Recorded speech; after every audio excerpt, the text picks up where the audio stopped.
My roots dug themselves up from the soils in distant corners of the globe, traveled on the wings of chance towards something different, something greater, and transplanted themselves in the center of the universe, New York City. It's where my mother was born.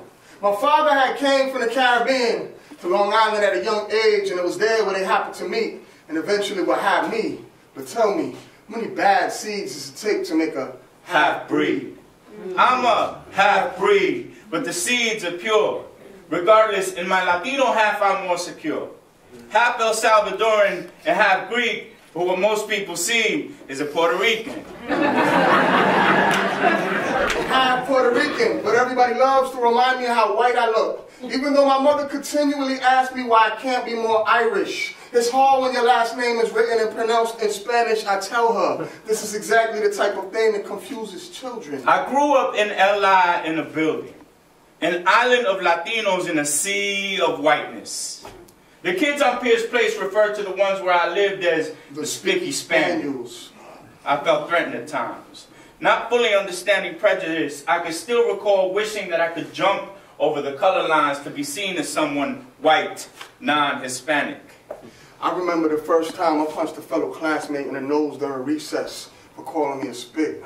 Just like I remember being taken aback by wifey as we watched their presidents on the couch and she yelled, "Kill Whitey!" But how could I possibly advocate killing Whitey when my mother white, Irish, German, and show me more love unconditionally than any other person on this earth? And I've always claimed my Greekness, and now I cringe when I'm referred to as half white. Half Mediterranean, I usually say. We may have been the cradle of the European civilization, but in our region the people are olive skin.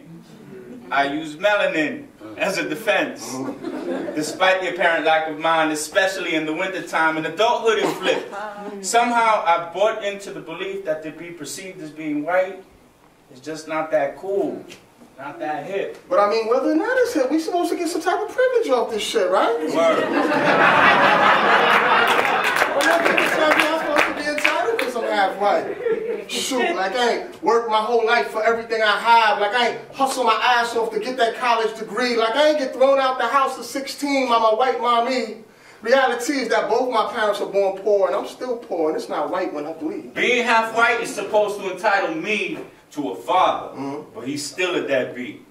I can count on one hand the times he's actually met me. 3 little things I've inherited from him. The little hairs on my back, his sunny disposition, and the last name, Vasilarakis. I can see the looks on the blocks where I live.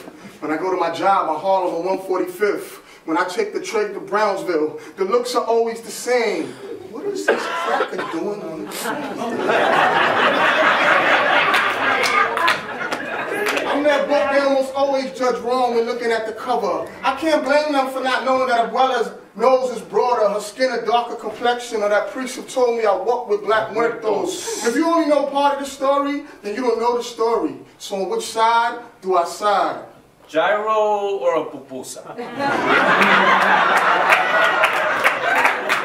No saben que hay indígena mi sangre, I'm sorry, but it's all they're a part of me. I am not this or that. I am what I am. No soy aquello ni el otro. Yo soy lo que soy. My mother's son. Sister's brother, father of aborted fetuses. Role model, poem scriber, weaver of dreams. I am me.